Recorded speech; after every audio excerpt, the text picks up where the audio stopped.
Oke, selamat datang di Deep Dive kita kali ini. Kita mau coba kupas jejak sejarah sama budaya Sunda ya. Fokusnya di interaksi pas zaman Hindia Belanda. Nah, sumber kita ini agak unik nih, buku A.C. Denik tahun 1929. Iya, buku itu kan awalnya buat panduan pengajar ya. Jadi isinya tuh merekam banyak hal, tapi ya gitu, perspektifnya kolonial. Betul, jadi misi kita nih pengen paham gimana sih identitas Sunda itu kebentuk dari akar Austronesia sampai kolonialisme dan kenapa ini penting buat Anda tahu. Oke deh, mari kita mulai bongkar ya. Nah, yang perlu kita ingat di awal nih, sejarah itu kan bukan cuma urutan kejadian aja. Ini tuh kayak cermin, nunjukin gimana proses akulturasi, kadang ada perlawanan juga, terus adaptasi yang akhirnya ngebentuk Nusantara. Jadi dengan paham ini, Anda jadi punya semacam kacamata lah buat lihat kompleksnya identitas Indonesia hari ini. Oke. Kalau gitu kita mulai dari mana nih jejak paling awalnya? Sumber ini nyebut penelitian linguistik Prof. Kern tahun 1889 itu gimana tuh intinya? Intinya sih, Kern itu nemurin banyak kesamaan kata-kata dasar. Kayak tebu, padi, kelapa, bahkan istilah laut kayak hiu, perahu, ada juga bukti soal pengolahan besi. Nah ini tersebar di banyak wilayah. Jadi ini bukan mirip-mirip biasa aja, tapi bukti kuat kalau nenek moyang Austronesia kita itu pelaut dan punya teknologi gitu. Dari pesisir Asia Tenggara yang disebut Akhtar Indie. Wah, jadi bukan sekedar pindah ya, tapi udah bawa peradaban gitu. Iya, peradaban maritim yang udah lumayan kompleks dari awal. Menarik banget. Bahasa nyimpen jejak ya. Terus ada juga hukum fonologi van der Tuuk disebut-sebut. Kedengerannya teknis nih, maksudnya apa sih? Gampangnya gini, itu nunjukin kalau bahasa itu hidup, berubah, tapi ada polanya, ada aturan mainnya, gitu deh.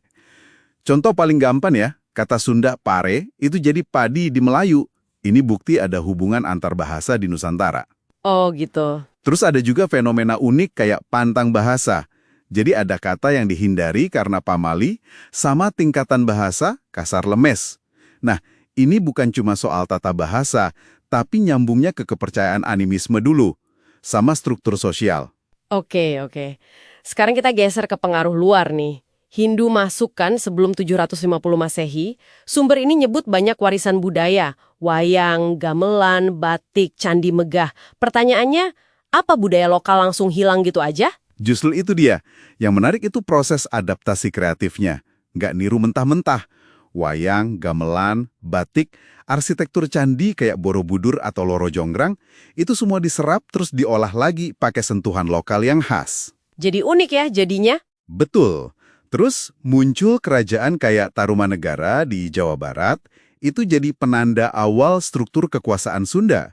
Nanti kan interaksi lagi sama pusat lain kayak Sriwijaya di Sumatera. Jadi udah nyambung gitu antar wilayah. Lanjut nih, gimana pas Islam masuk? Sering dengar kan peran Wali Songo? Ya, sumber ini juga nyorot itu. Peran wali kayak Sunan Kalijaga yang pinter banget pakai media budaya yang udah ada. Wayang misalnya dipakai buat nyebarin ajaran Islam. Hukum Islam juga sering disesuaikan sama adat setempat. Jadi lagi-lagi ada proses sinkretisme, percampuran gitu. Jadi nggak kaku ya pendekatannya? Enggak. Tapi ya jatuhnya kerajaan Hindu Sunda terakhir, Pajajaran, oleh Kesultanan Banten, itu memang jadi tanda pergeseran kuasa yang besar di tanah Sunda. Tapi nggak semua langsung berubah total kan? Ada komunitas yang masih bertahan sama tradisi lama. Nah, tepat sekali. Komunitas kayak Baduy di Banten atau Tengger di Jawa Timur, itu disebut juga di sumber ini.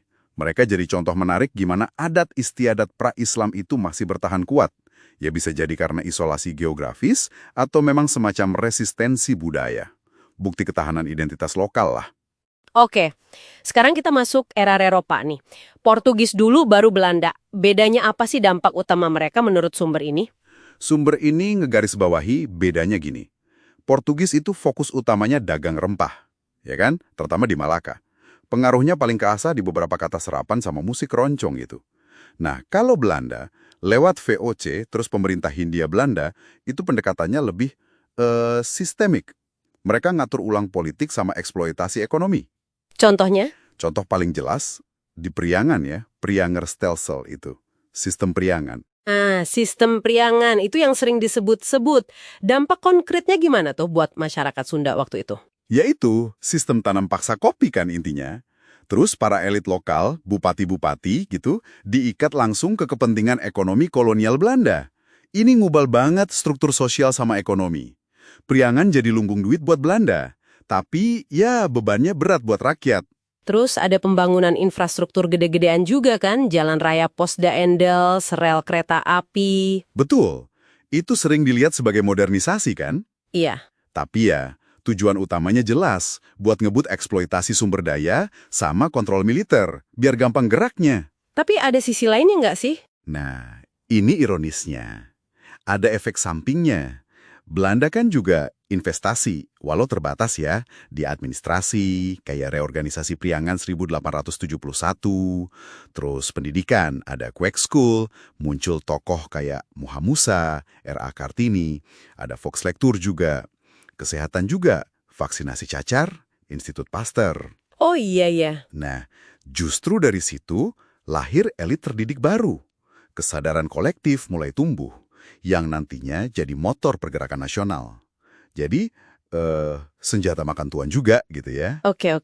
Jadi kalau kita tarik benang merahnya nih, sejarah Sunda ini intinya apa dong? Ya, intinya ini kisah panjang interaksi yang dinamis banget. Ada tradisi lokal yang kuat, terus-terusan ketemu sama gelombang pengaruh dari luar. Mulai dari linguistik Austronesia, terus peradaban India, Hindu-Buddha, Islam, sampai akhirnya kolonialisme Eropa.